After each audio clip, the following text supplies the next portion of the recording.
प्रकार अर्जुन के पूछने पर श्री कृष्ण भगवान बोले कि हे अर्जुन, कितने ही पंडित जन तो काम्य कर्मों के त्याग को संन्यास जानते हैं और कितने ही विचार कुशल पुरुष सब कर्मों के फल के त्याग को त्याग कहते हैं, तथा कई एक विद्वान ऐसे कहते हैं कि कर्म सभी दोषयुक्त हैं, इसलिए त्यागने के योग्य हैं, और दूसरे विद्वान ऐसे कहते हैं कि यज्ञ दान और तपरूप कर्म त्यागने योग्य नहीं है। परंतु हे अर्जुन, उस त्याग के विषय में तू मेरे निश्चय को सुन। हे पुरुष श्रेष्ठ, वह त्याग सात्विक, राजस और तामस ऐसे तीनों प्रकार का ही कहा गया है, तथा यज्ञ दान और तपरूप कर्म त्यागने के योग्य नहीं है, किंतु वह निसंदेह करना कर्तव्य है, क्योंकि यज्ञ दान और तप यह तीनों ही बुद्धिमान पुरुषों को पवित्र करने वाले हैं। इसलिए हे पार्थ, यह यज्ञ दान और तपरूप कर्म तथा और भी संपूर्ण श्रेष्ठ कर्म आसक्ति को और फलों को त्याग कर अवश्य करनी चाहिए, ऐसा मेरा निश्चय किया हुआ उत्तम मत है। और हे अर्जुन, नियत कर्म का तो त्याग करना योग्य नहीं है, इसलिए मोह से उसका त्याग करना तामस त्याग कहा गया है। यदि कोई मनुष्य जो कुछ कर्म है वो सब ही दुख रूप है ऐसे समझकर शारीरिक क्लेश के भय से कर्मों का त्याग कर दे, तो वह पुरुष उस राजस त्याग को करके भी त्याग के फल को प्राप्त नहीं होता है, अर्थात उसका वह त्याग करना कर्तव्य रहित व्यर्थ ही होता है। हे अर्जुन, करना कर्तव्य है ऐसे समझ करके ही जो शास्त्र विध से नियत किया हुआ कर्तव्य कर्म आसक्ति को और फल को त्याग कर किया जाता है, वो ही सात्विक त्याग माना गया है, अर्थात कर्तव्य कर्मों को स्वरूप से ही ना त्याग कर उनमें जो आसक्ति और फल का त्यागना है वही सात्विक त्याग माना गया है। हे अर्जुन, जो पुरुष अकल्याणकारक कर्म से तो द्वेष नहीं करता है और कल्याणकारक कर्म में आसक्त नहीं होता है, वो शुद्ध सद्गुण से युक्त हुआ पुरुष संशय रहित ज्ञानमान और त्यागी है, क्योंकि देहधारी पुरुष के द्वारा संपूर्णता से सब कर्म त्यागे जाने को ही शक्य नहीं है। इससे जो पुरुष कर्मियों के फल का त्यागी है वही त्यागी है, ऐसा कहा जाता है। सकामी पुरुषों के कर्म का ही अच्छा बुरा और मिला हुआ ऐसे तीन प्रकार का फल मरने के पश्चात भी होता है, और त्यागी पुरुषों के कर्मों का फल किसी काल में भी नहीं होता, क्योंकि उनके द्वारा होने वाले कर्म वास्तव में कर्म नहीं है। हे महाबाहु, संपूर्ण कर्मों की सिद्धि के लिए अर्थात संपूर्ण कर्मों के सिद्ध होने में यह 5 हेतु सांख्य सिद्धांत में कहे गए हैं, उनको तो मेरे से भली प्रकार जान। हे अर्जुन, इस विषय में आधार और कर्ता तथा न्यारे न्यारे कर्म और नाना प्रकार की न्यारी न्यारी चेष्टा एवं वैसे ही 5वां हेतु दैव कहा गया है, क्योंकि मनुष्य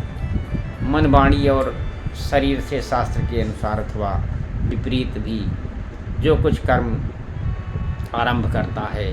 उसके वह 5 ही कारण हैं। परंतु ऐसा होने पर भी जो पुरुष अशुद्ध बुद्धि होने के कारण उस विषय में केवल शुद्ध स्वरूप आत्मा को करता देखता है, वह मलिन बुद्धि वाला अज्ञानी यथार्थ नहीं देखता। हे अर्जुन, जिस पुरुष के अंतःकरण में मैं करता हूँ ऐसा भाव नहीं, तथा जिसकी बुद्धि सांसारिक पदार्थों में और संपूर्ण कर्मों में लिपायमान नहीं होती। वह पुरुष इन सब लोगों को मारकर भी वास्तव में ना तो मारता है और न पाप से बनता है। हे भारत, ज्ञाता, ज्ञान और ज्ञेय, यह तीनों तो कर्म के प्रेरक हैं, अर्थात इन तीनों के संयोग से तो कर्म में प्रवृत्त होने की इच्छा उत्पन्न होती है। और कर्ता, करण और क्रिया, यह तीनों कर्म के संग्रह हैं, अर्थात इन तीनों के संयोग से कर्म बनता है।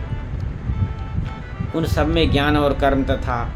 कर्ता भी गुणों के भेद से सांख्य शास्त्र में तीन तीन प्रकार के कहे गए हैं। उनको भी तू मेरे से भली प्रकार सुन। हे अर्जुन, जिस ज्ञान से मनुष्य पृथक पृथक सब भूतों में एक अविनाशी परमात्मा भाव को विभाग रहित संभाव से स्थित देखता है, उस ज्ञान को तू सात्विक जान। और जो ज्ञान अर्थात जिस ज्ञान के द्वारा मनुष्य संपूर्ण भूतों में भिन्न भिन्न प्रकार के अनेक भावों को न्यारा न्यारा करके जानता है, उस ज्ञान को तू राजस जान। और जो ज्ञान एक कार्य रूप शरीर में ही संपूर्णता के सदस्य आसक्त है, अर्थात जिस विपरीत ज्ञान के द्वारा मनुष्य एक क्षणभंगुर नाशवान शरीर को ही आत्मा मानकर उसमें सर्वस्व की भांति आसक्त रहता है, तथा जो बिना युक्ति वाला तत्व अर्थ से रहित और तुच्छ है, वो ज्ञान तामस कहा गया है। हे अर्जुन, जो कर्मशास्त्र विधि से नियत किया हुआ है और कर्तापन के अपमान से रहित फल को न चाहने वाले पुरुष द्वारा बिना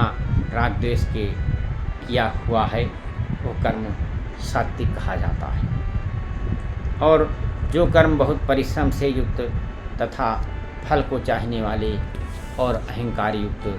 पुरुष द्वारा किया जाता है, वो कर्म राजस कहा गया है। तथा जो कर्म परिणामहान हिंसा और सामर्थ्य को न विचार कर केवल अज्ञान से आरंभ किया जाता है, वो कर्म तापस कहा जाता है। हे अर्जुन, जो कर्ता आसक्ति से रहित और अहंकार के वचन न बोलने वाला, धैर्य और उत्साह से युक्त है, कार्य के सिद्ध होने और न होने में हर शोकाद विकारों से रहित है, वो कर्ता तो सात्विक कहा जाता है। जो आसक्ति से युक्त कर्मों के फल को चाहने वाला और लोभी है तथा दूसरों को कष्ट देने के स्वभाव वाला अशुद्धाचारी और हर शोक से लिपायमान है, वो कर्ता राजस कहा गया है। जो विक्षेप युक्त चित्त वाला, शिक्षा से रहित, घमंडी, धूर्त और दूसरों की आजीविका का नाशक एवं शोक करने के स्वभाव वाला आलसी और दीर्घ सुक्ति है, वो कर्ता तामस कहा जाता है। हे अर्जुन, तो बुद्धि का और धारणा शक्ति का भी गुणों के कारण तीन प्रकार का भेद मेरे से संपूर्णता से विभागपूर्वक कहा हुआ सुन। हे पार्थ, प्रवृत्त मार्ग और निवृत्ति मार्ग को तथा कर्तव्य और अकर्तव्य को एवं भय और अभय को तथा बंधन और मोक्ष को जो जिस बुद्धि तत्व से जानती है, वो बुद्धि तो सात्विकी है। हे पार्थ, जिस बुद्धि के द्वारा मनुष्य धर्म और अधर्म को तथा कर्तव्य और कर्तव्य को भी यथार्थ नहीं जानता है, वह बुद्धि राजसी है। और हे अर्जुन, जो तमोगुण से आवित्र हुई बुद्धि अधर्म को धर्म ऐसा मानती है तथा और भी संपूर्ण अर्थों को विपरीत ही मानती है, वह बुद्धि तामसी है। हे पार्थ, ध्यान योग के द्वारा जिस अव्यभिचारिणी धारणा से मनुष्य मन, प्राण और इंद्रियों की क्रियाओं को धारण करता है, वह धारणा तो सात्विकी है। और हे प्रथापुत्र अर्जुन, फल की इच्छा वाला मनुष्य अति आसक्ति से जिस धारणा के द्वारा धर्म अर्थ और कामों को धारण करने वाला है, वो राजसी धारणा कही जाती है। तथा हे पार्थ, दुष्ट बुद्धि वाला मनुष्य जिस धारणा के द्वारा निद्रा, भय, चिंता और दुख को एवं उन्मत्तता को नहीं छोड़ता है, अर्थात धारण किए रहता है, वो धारणा तामसी है। हे अर्जुन, अब सुख भी तू 3 प्रकार का मेरे से सुन। हे भरत श्रेष्ठ, जिस सुख में साधक पुरुष भजन, ध्यान और सेवादि के अभ्यास से रमण करता है और दुखों के अंत को प्राप्त होता है, वो सुख प्रथम साधन के आरंभ काल में यद्यपि विष के सदृश भासता है, परंतु परिणाम में अमृत के समान है। इसलिए जो भगवत विषय बुद्धि के प्रसाद से उत्पन्न हुआ सुख है, वो सात्विक कहा जाता है। जो सुख इंद्रिय और विषयों के संयोग से होता है, वह यद्यपि भोग काल में अमृत के सदृश भासता है, परंतु परिणाम में विष के सदृश है, इसलिए वह सुख राजस कहा जाता है। तथा जो सुख भोग काल में और परिणाम में भी आत्मा को मोहने वाला है, वह निद्रा, आलस्य और प्रमाद से उत्पन्न हुआ सुख तामस कहा गया है। हे अर्जुन, पृथ्वी में या स्वर्ग में अथवा देवताओं में ऐसा वो कोई भी प्राणी नहीं है जो इन प्रकृति से उत्पन्न हुए तीनों गुणों से रहित हो, क्योंकि यावन मात्र सर्व जगत त्रिमयी माया का ही विकार है। इसलिए हे परंतप, ब्राह्मण, क्षत्रिय और वैश्यों के तथा शूद्रों के भी कर्म स्वभाव से उत्पन्न हुए गुणों से विभक्त किए गए हैं, अर्थात पूर्वकृत कर्मों के संस्कार रूप स्वभाव से उत्पन्न हुए गुणों के अनुसार बांटे गए हैं। उनमें अंतःकरण का निग्रह, इंद्रियों का दमन, बाहर भीतर की शुद्धि, धर्म के लिए कष्ट सहन करना और क्षमा भाव एवं मन, इंद्रियां और शरीर की सरलता, आस्तिक बुद्धि, शास्त्र विषयक ज्ञान और परमात्म तत्व का अनुभव भी ये तो ब्राह्मण के स्वाभाविक कर्म है। शूरवीरता, तेज, शौर्य, चतुरता और युद्ध में न भागने का स्वभाव एवं दान और स्वामी भाव अर्थात निस्वार्थ भाव से सबका हित सोचकर शास्त्राज्ञानुसार शासन द्वारा प्रेम के सहित पुत्र तुल्य प्रजा को पालन करने का भाव, ये सब क्षत्रिय के स्वाभाविक कर्म हैं।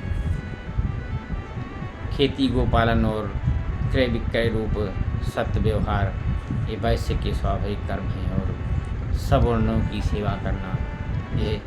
शूद्र का भी स्वाभाविक कर्म है। एवं इस अपने अपने स्वाभाविक कर्म में लगा हुआ मनुष्य भगवत प्राप्ति रूप परम सिद्धि को प्राप्त होता है। परंतु जिस प्रकार से अपने स्वाभाविक कर्म में लगा हुआ मनुष्य परम सिद्धि को प्राप्त होता है, उस विधि को तू मेरे से सुन। हे अर्जुन, जिस परमात्मा ने सर्वभूतों की उत्पत्ति की है और जिससे यह सब जगत व्याप्त है, उस परमेश्वर को अपने स्वाभाविक कर्म द्वारा पूजकर मनुष्य परम सिद्धि को प्राप्त होता है। इसलिए अच्छी प्रकार आचरण किए हुए दूसरे के धर्म से गुण रहित भी अपना धर्म श्रेष्ठ है, क्योंकि स्वभाव से नियत किए हुए सुधर्म रूप को कर्म को करता हुआ मनुष्य पाप को नहीं प्राप्त होता है। अतएव हे कुंती पुत्र, दोषयुक्त भी स्वाभाविक कर्म को नहीं त्यागना चाहिए, क्योंकि धुएं से अग्नि के सदस्य सभी कर्म किसी न किसी दोष से आवृत हैं। हे अर्जुन, सर्वत्र आसक्त रहित बुद्धि वाला, स्पृहा रहित और जीते हुए अंतःकरण वाला पुरुष सांख्य योग के द्वारा भी परम नैष्कर्म सिद्धि को प्राप्त होता है, अर्थात क्रिया रहित शुद्ध सच्चिदानंद घन परमात्मा की प्राप्ति रूप परम सिद्धि को प्राप्त होता है। इसलिए हे कुंती पुत्र, अंतःकरण की शुद्धि रूप सिद्धि को प्राप्त हुआ पुरुष जैसे सांख्य योग के द्वारा सच्चिदानंद घन ब्रह्म को प्राप्त होता है, तथा जो तत्वज्ञान की परानिष्ठा है उसको भी अब तू मेरे से संक्षेप से जान। हे अर्जुन, विशुद्ध बुद्धि से युक्त एकांत और शुद्ध देश का सेवन करने वाला तथा मिताहारी, जीते हुए मन वाणी शरीर वाला और दृढ़ वैराग्य को भली प्रकार प्राप्त हुआ पुरुष निरंतर ध्यान योग के परायण हुआ, सात्विक धारणा से अंतःकरण को मन में बस में मन को करके शब्दादिक विषयों को त्याग कर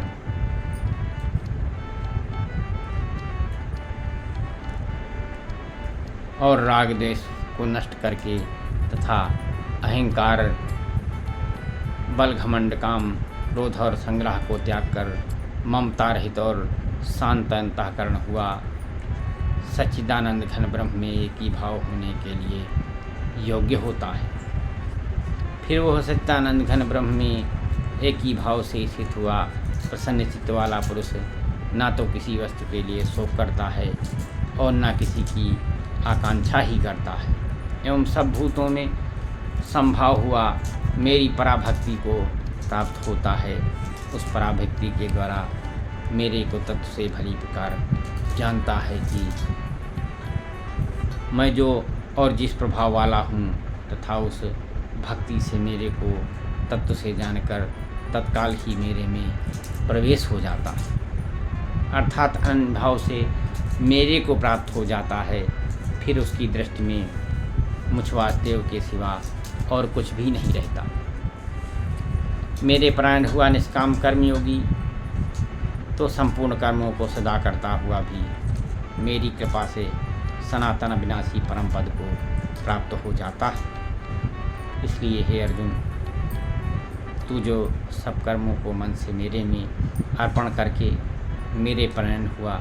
समत्त बुद्धि रूप निष्काम कर्मयोग का अवलंबन करके निरंतर मेरे में चित्त वाला हो, इस प्रकार तू मेरे में निरंतर मन वाला हुआ मेरी कृपा से जन्म मृत्यु आदि सब संकटों को अनायास ही तर जाएगा। और यदि अहंकार के कारण मेरे वचनों को नहीं सुनेगा तो नष्ट हो जाएगा, अर्थात परमार्थ से भ्रष्ट हो जाएगा। जो तू अहंकार को अवलंबन करके ऐसा मानता है कि मैं युद्ध नहीं करूँगा, तो ये तेरा निश्चय मिथ्या है, क्योंकि क्षत्रियपन का स्वभाव तेरे को जबरदस्ती युद्ध में लगा देगा। हे अर्जुन, जिस कर्म को तू मोह से नहीं करना चाहता है उसको भी अपने पूर्वकृत स्वाभाविक कर्म में बंधा हुआ परवश होकर के करेगा, क्योंकि हे अर्जुन, शरीर रूप यंत्र में आरूढ़ हुए संपूर्ण प्राणियों को अंतर्यामी परमेश्वर अपनी माया से उनको उनके कर्मों के अनुसार भ्रमाता हुआ सब भूत प्राणियों के हृदय में स्थित है। इसलिए हे भारत, सब प्रकार से उस परमेश्वर की ही अन्य शरण को प्राप्त हो, उस परमात्मा की कृपा से ही परम शांति को और सनातन परम धाम को प्राप्त होगा। इस प्रकार यह गोपनीय से भी अतिगोपनीय ज्ञान मैंने तेरे लिए कहा है। इस रहस्य ज्ञान को संपूर्णता से अच्छी प्रकार विचार करके फिर तू जैसा चाहता है वैसा ही कर, अर्थात जैसी तेरी इच्छा हो वैसे ही कर। इतना कहने पर भी अर्जुन का कोई उत्तर नहीं मिलने के कारण भगवान श्री कृष्ण फिर बोले कि हे अर्जुन, संपूर्ण गोपनीयों से भी अति गोपनीय मेरे परम रहस्ययुक्त वचन को तू फिर भी सुन, क्योंकि तू मेरा अतिशय प्रिय है। इससे यह परम हितकारक वचन मैं तेरे लिए कहूँगा। हे अर्जुन, तू केवल मुझे सच्चिदानंद घन वासुदेव परमात्मा में ही अनन्य प्रेम से नित्य निरंतर अचल मन वाला हो और मुझ परमेश्वर को ही अक्षय श्रद्धा भक्ति सहित निष्काम भाव से नाम गुण और प्रभाव के श्रवण कीर्तन मनन और पठन पाठन द्वारा निरंतर भजने वाला हो तथा मेरा शंख चक्र गदा पद्म और किरीट कुंडलादि भूषणों से युक्त पीताम्बर बनमाला और कौस्तुभ मणिधारी विष्णु का मन वाणी और शरीर के द्वारा सब कुछ अर्पण करके अक्षय श्रद्धा भक्ति सहित और प्रेम से विह्वलतापूर्वक पूजन करने वाला हो और मुझ सर्वशक्तिमान विभूत बल ऐश्वर्य माधुर्य गंभीरता उदारता वात्सल्य और सुहृदयता आदि गुणों से संपन्न सबके आश्रय रूप वासुदेव को विनय भावपूर्वक भक्ति सहित साष्टांग दंडवत प्रणाम कर। ऐसा करने से तू मेरे को ही प्राप्त होगा। यह मैं तेरे लिए सत्य प्रतिज्ञा करता हूँ, क्योंकि तू मेरा अत्यंत प्रिय सखा है। इसलिए सर्व धर्मों को अर्थात संपूर्ण कर्मों को आश्रय को त्याग कर केवल एक मुझे सच्चिदानंद घन परमात्मा की ही अनन्य शरण को प्राप्त हो। मैं तेरे को संपूर्ण पापों से मुक्त कर दूंगा, तू शोक मत कर। हे अर्जुन, इस प्रकार तेरे हित के लिए कहे हुए इस गीता रूप परम रहस्य को किसी काल में भी ना तो तप रहित मनुष्य के प्रति कहना चाहिए और ना भक्ति रहित के प्रति तथा बिना सुनने की इच्छा वाले के ही प्रति कहना चाहिए। जो बिना सुनने की इच्छा वाले के ही प्रति कहना चाहिए एवं जो मेरी निंदा करता है उसके प्रति नहीं कहना चाहिए। परंतु जिनमें ये सब दोष नहीं हों ऐसे भक्तों के प्रति प्रेम पूर्वक उत्साह के सहित कहना चाहिए, क्योंकि जो पुरुष मेरे में परम प्रेम करके इस परम रहस्ययुक्त गीता शास्त्र को मेरे भक्तों में कहेगा अर्थात निष्काम भाव से प्रेम पूर्वक मेरे भक्तों को पढ़ावेगा या अर्थ की व्याख्या द्वारा इसका प्रचार करेगा, वह निसंदेह मेरे को ही प्राप्त होगा और ना तो उससे बढ़ कर के अतिशय प्रिय कार्य करने वाला मनुष्यों में कोई है और न उससे बढ़कर मेरा अत्यंत प्यारा पृथ्वी में दूसरा कोई होवेगा। तथा हे अर्जुन, जो पुरुष इस धर्म में हम दोनों के संवाद रूप गीता शास्त्र को पढ़ेगा अर्थात नित्य पाठ करेगा, उसके द्वारा मैं ज्ञान यज्ञ से पूजित होऊंगा। ऐसा मेरा मत है। जो पुरुष श्रद्धायुक्त और दोष दृष्टि से रहित हुआ इस गीता शास्त्र का श्रवण मात्र भी करेगा, वो भी पापों से मुक्त हुआ उत्तम कर्म करने वालों के श्रेष्ठ लोगों को प्राप्त होगा। इस प्रकार गीता का महात्म्य करके के भगवान श्री कृष्णचंद्र आनंद कंद ने अर्जुन से पूछा कि हे अर्जुन, क्या मेरा वचन एकाग्र चित्त से तुमने श्रवण किया है? और हे धनंजय, क्या तेरा अज्ञान से उत्पन्न हुआ मोह नष्ट हुआ? इस प्रकार भगवान के पूछने पर अर्जुन बोले, हे अच्युत, आपकी कृपा से मेरा मोह नष्ट हो गया और मुझे स्मृति प्राप्त हुई है, इसलिए मैं संशय रहित हुआ निश्चित हूँ और आपकी आज्ञा पालन को करूँगा। इसके उपरांत संजय बोले कि हे राजन, इस प्रकार मैंने श्री वासुदेव और महात्मा अर्जुन के इस अद्भुत रहस्ययुक्त और रोमांचकारक संवाद को सुना, कैसे कि श्री व्यास जी की कृपा से दिव्य दृष्टि द्वारा मैंने इस परम रहस्ययुक्त गोपनीय योग को साक्षात कहते हुए स्वयं योगेश्वर श्री कृष्ण भगवान से सुना है। इसलिए हे राजन, श्री कृष्ण भगवान और अर्जुन के इस रहस्ययुक्त कल्याणकारक और अद्भुत संवाद को पुनः पुनः स्मरण करके मैं बारंबार हर्षित होता हूँ तथा हे राजन, श्री हरि के उस अति अद्भुत रूप को मैं पुनः पुनः सुमिरन करके मेरे चित्त में महान आश्चर्य होता है और मैं बारंबार हर्षित होता हूँ। हे राजन, विशेष क्या कहूँ, जहाँ योगेश्वर श्री कृष्ण भगवान हैं और जहाँ गांडीव धनुषधारी अर्जुन हैं वहीं पर श्री विजय विभूत और अचल नीत है, ऐसा मेरा मत है कि श्रीमद्भागवत गीता रूपी उपनिषद एवं ब्रह्म विद्याथा योग शास्त्र विषय श्री कृष्ण और अर्जुन संवाद में मोक्ष संन्यास नामक 18वां अध्याय। श्री कृष्ण गोविंद हरे मुरारे, हे नाथ नारायण वासुदेवा। श्री कृष्ण गोविंद हरे मुरारे, हे नाथ नारायण वासुदेवा। श्री कृष्ण गोविंद हरे मुरारे, हे नाथ नारायण वासुदेवा।